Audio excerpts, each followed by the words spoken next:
Okay, hello again. So I'm going to be working on shaping around the cheek piece, the pistol grip, the front side of the pistol grip, underneath back here, and around the rollover. I'm going to do it with a variety of tools, primarily a variable speed reversing drill with Saburr carbide burrs. They're a little pricey, but over the years I have collected a few. I'm also going to be using a machine sanding belt, cut and rolled in rolls like this. And you can keep finding new fresh area to work with, and a steel brush for cleaning the sandpaper, and the burr as necessary. Yep, variety of shapes. And so that's basically what I'm going to do. Oh, I did want to share. So there's a couple ways of using the drill, like variable speed, obvious reasons, reversing, because when you're in a curve like this, the direction that makes it want to crawl out makes a really nice sharply defined edge, but has the risk. So there's times where you want to go one direction so there's no risk of crawling over an edge. Other times you want it to go the other way. And when you're holding it this way or this way, it's going to be one direction or the other. Now a flexible shaft, like come on Fordham's and other clone knockoffs of that concept, they're very handy and flexible and appropriate for lots of different kinds of woodworking. But in this case, they only run one direction because they're like a spring inside, a coil, a wound wire. So, I mean, you can kind of use them backwards, but not very well. Anyway, so additionally, I, for many years, just held it with my little finger, I'm trying to get this into the view, against the trigger and hold the body of the drill like you would a die grinder. And this works pretty good, I can control the pressure with my little finger. And then we've got reversing right here with this DeWalt drill, which is really handy. But recently I went back to using a foot pedal, a variable speed foot controller, and so I have the trigger locked on full power. And this is pretty handy because I can just do this and then flip it for reverse. So, yep, that's what we're going to do. See, all we need here is eyes and nose. If ever get a dust collection system, it'll be much better.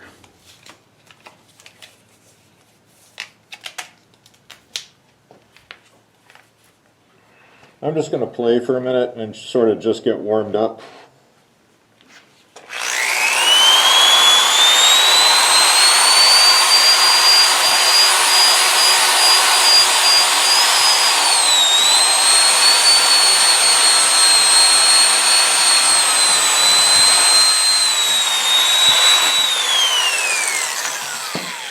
So I see one thing using the foot pedal is that is really hard to hold my foot off the ground. With my heel on the ground and the ball of my foot way up in the air on the pedal, that is not working out. So, put a block of wood there for my heel. Let's give this another try. I'm still warming up, so I'm catching and doing weird things, but I'll get in the groove here in a minute.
That's interesting. You can't switch direction with the trigger fully depressed. Yeah, I don't know if this method's really going to work out for me.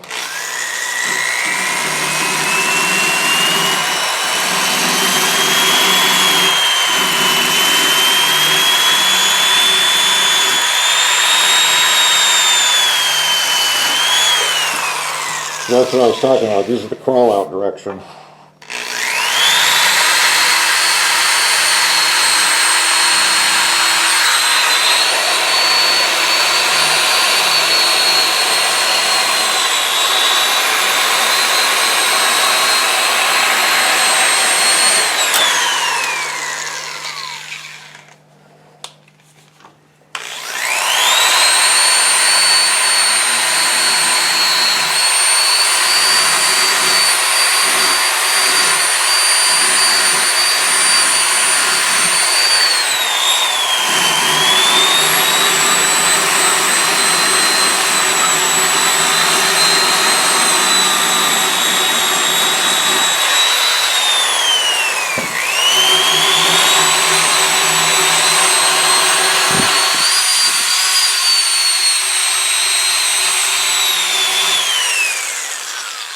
I should tell you that what I'm doing is I'm trying to remove all divots by making the entire surrounding area fair with the bottom of the deepest divot.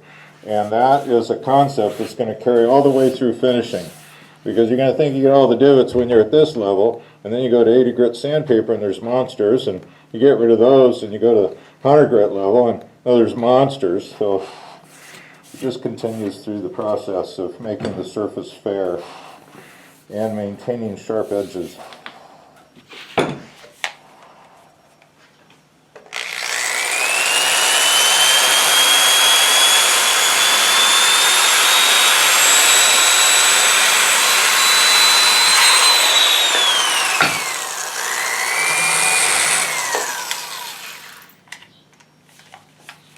Yeah, it takes longer to change directions with the foot pedal.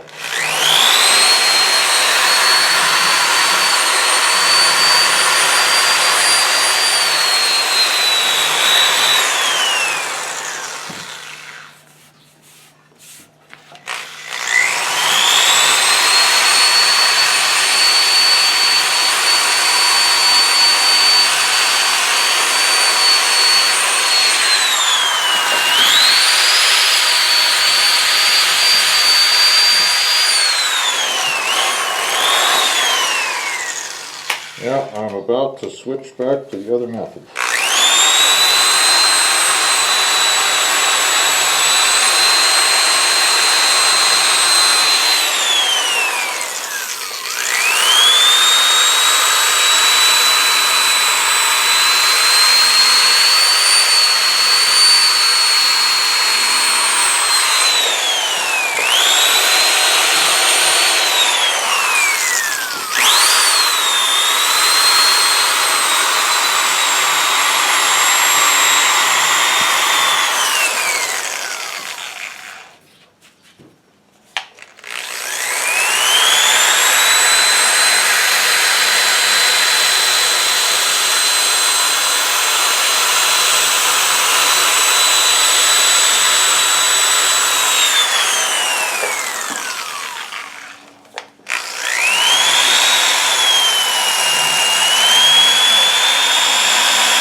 We're going to get some of these curves with the drum sander and the gantry drill press.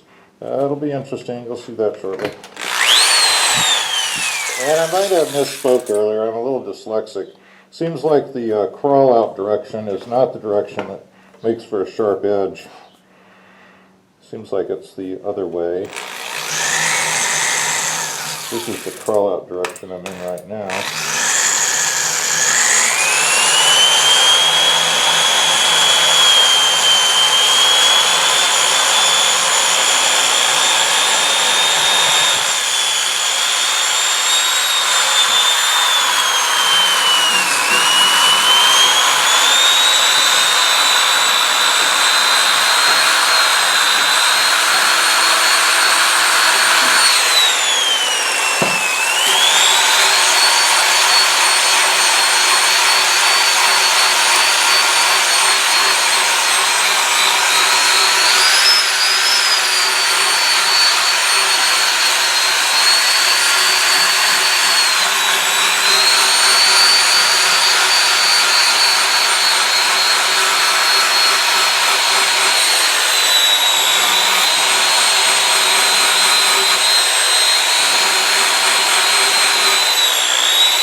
Yeah, wouldn't it be great? Get a vacuum system, hook it up to this downdraft box.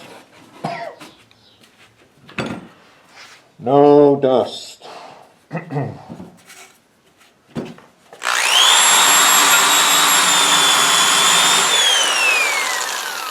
I frankly didn't even want to do any woodworking at all in this shop until I got a vacuum system installed, because I knew it would happen. It'd just get crapped out, and well, we're already there, so what the heck.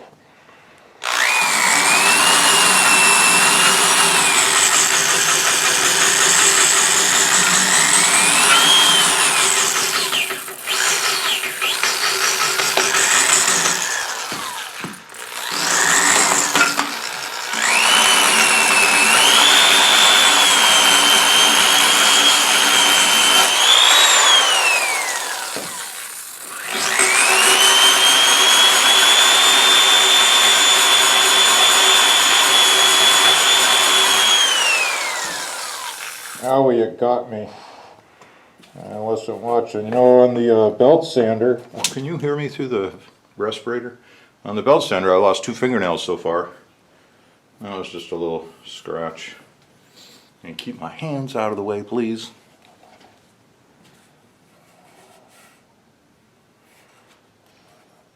I think it's safer to hold on to this guy with 2 hands. I think there's no flesh floating around out there. Ow.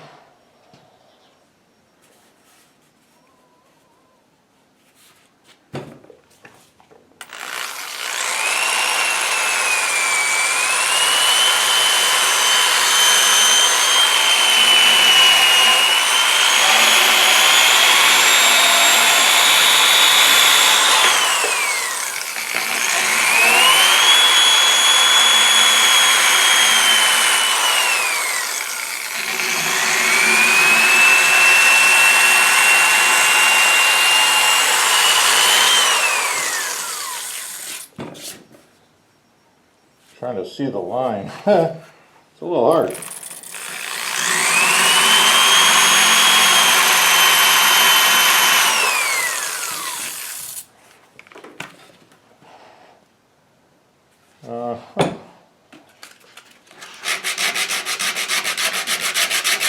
I need a line.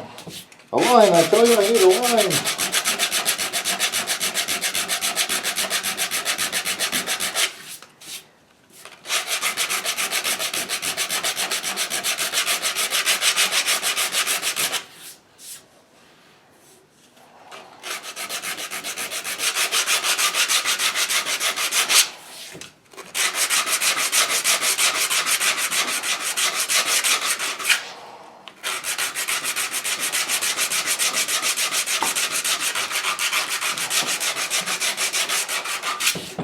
Now there's always choices.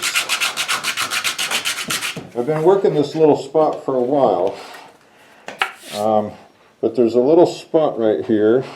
I don't know if I caused it with the burr. I don't think so.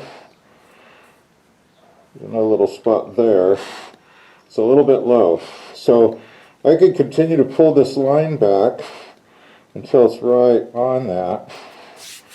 I could give it a little more curve here on the belt sander. And, you know, sometimes it's a little bit of both. I don't want to make this too skinny, but, oh my gosh, we're talking a very small. Anyway, I'll be right back. I'm going to hit it on the belt sander. Here's another little spot.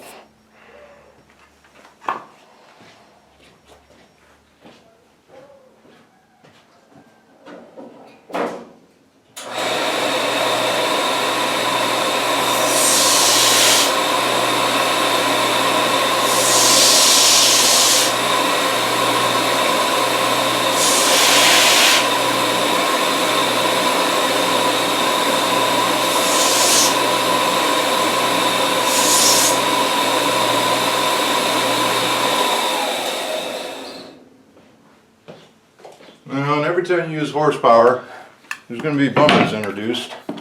You know, you really, at some point, you got to transition to handwork, because power tools are just going to leave their own imperfections behind. But you heard how little that was. It's actually completely removed now. There's just a little bit of bummers in there. That's still from carving.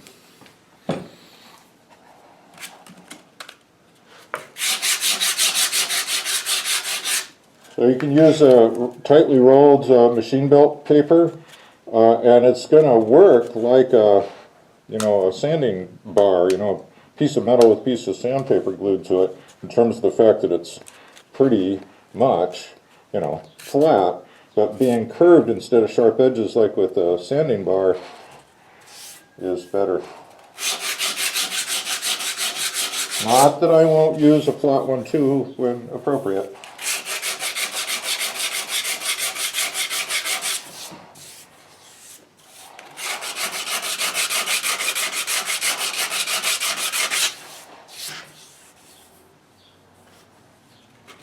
Yep, that was just fantastic, really great. Alright, so now I'm going to work at this area right here.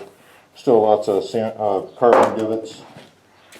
Keep my hands out of the way, that'd be nice.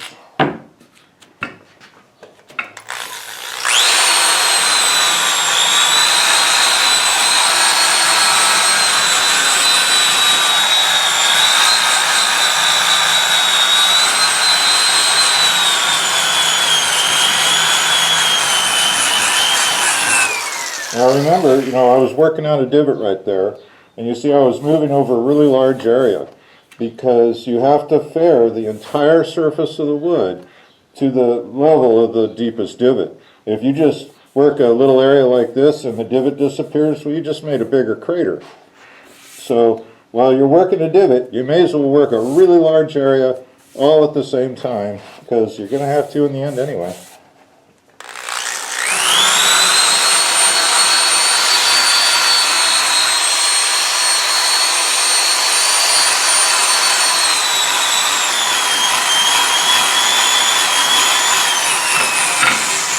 I'm using really light pressure gliding over the wood so as to help fair down to the divots.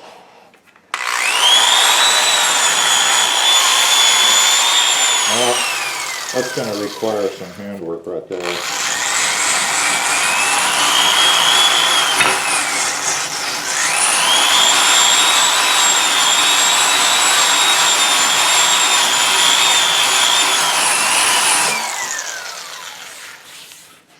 I left a little bit of a divot there because sometimes I just start getting nervous and I want to see how this shape develops. So I'm happy with it where it's at. Oh, let's work the rollover. Oh, this will look nice. Let's see. That's the roll out direction.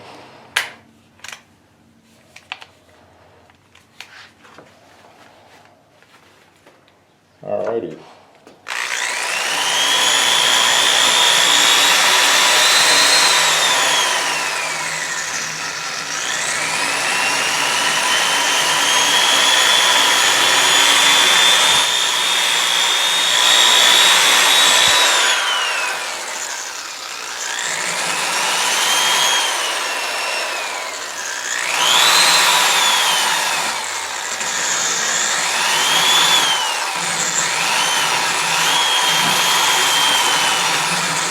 I'm just trying to find the line. It's so much extra wood. It's like, where's the line? Show me the line.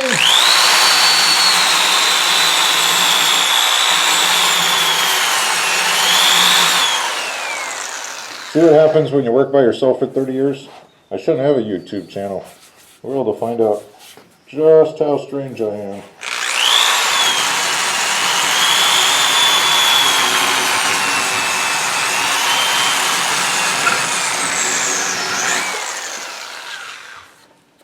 Nice. Now it's easy when doing this to start making a, something that's kind of deep, and then a hump to get onto here. And maybe that can look cool, but I think not. So I like to fair that in.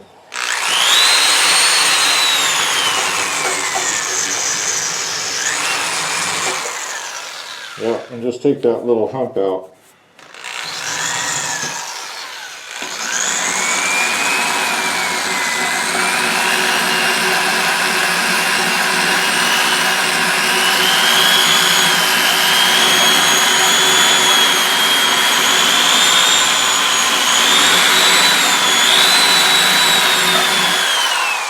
A little squeakier sometimes is the the chuck here hitting the wood.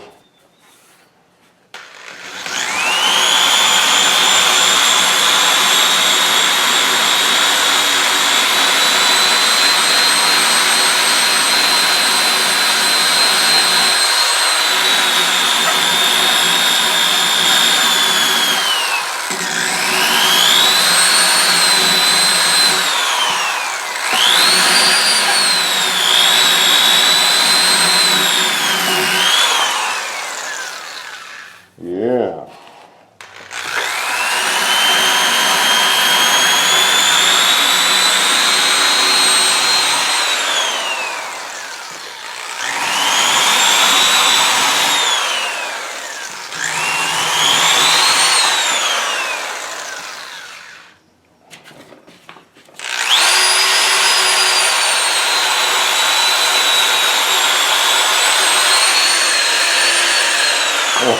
It can sometimes be hard to tell the difference between a divot and color. That there little spot, that looks like color, not a divot. So another thing I do whenever I'm working with clay, which is how these projects start. I don't have any videos of that yet, but hopefully somebody will buy another gunstock from me and we'll have that opportunity. The next two I'm going to carve, one for me and one for somebody else's. Well, that other one, I am going to make a change on it. Do a little clay work. Anyway, the point I'm trying to make is I like to run my hands over it because it gives your brain a little more information than just looking at it. Sometimes the touch will show you what's going on better than looking. Anyway, I see a couple things I got to work on here.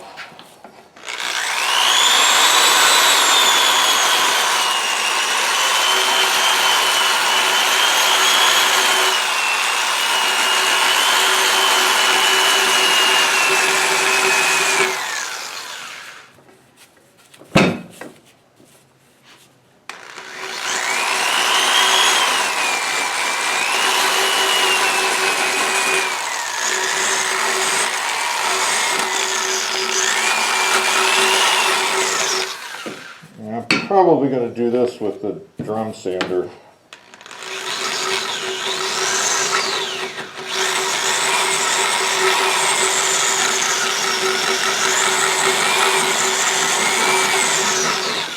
Yeah, I took out some of it anyway.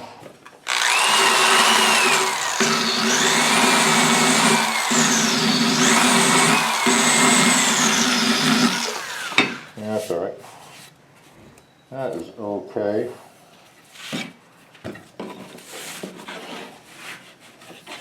Using this downdraft sandy box as a work surface is new. I see this thing moves around. I bet when the vacuum's on it won't move around. Well, I might have to stick a little 3M77 on it. Wow, that's a grip killer. Let's see here.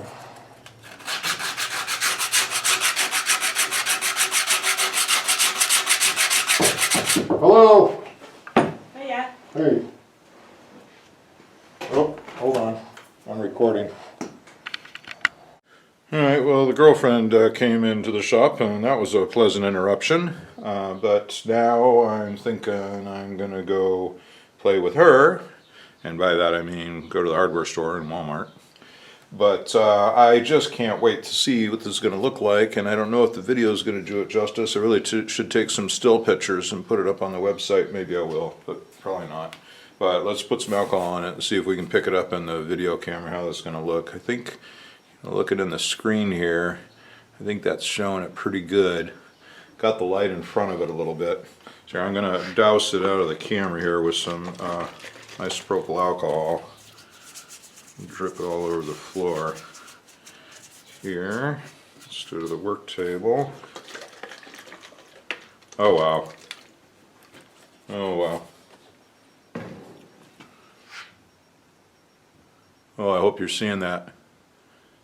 Bottom right corner of the video, you can click on a button that lets you choose the quality. Put it on high quality. Even if it stutters and it's slow.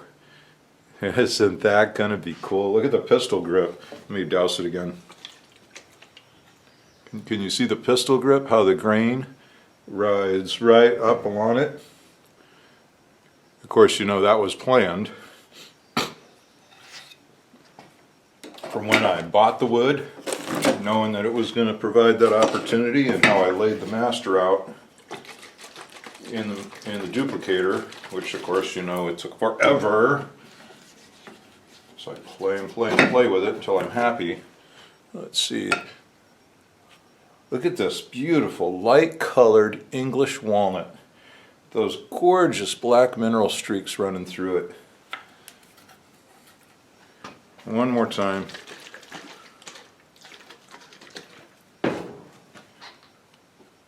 Yeah. This is just gonna be great. That is an incredible piece of wood. Yeah, look on eBay. You know, I kind of remember what the fellow paid for this. So look on eBay at English wood. Very expensive to get anything with color, and get the grain flow going the right way through the pistol grip for strength. And oh my goodness, it just looks fantastic. All right, this is why I carve gun stocks. I just love the wood. I love exposing its beauty, and I can't wait to see it with oil on it. But boy, howdy, we got to get to this thing. Obviously, I'm putting it off as long as I can. I'm looking forward to it, but I'm also not looking forward to it because it's going to be hard. It's going to be a lot of work. It's going to take time. It's going to be scary, but it's also going to be fun because it's creative, and I'm looking forward to see what kind of shape comes out of it. Okay, guys, catch you next time.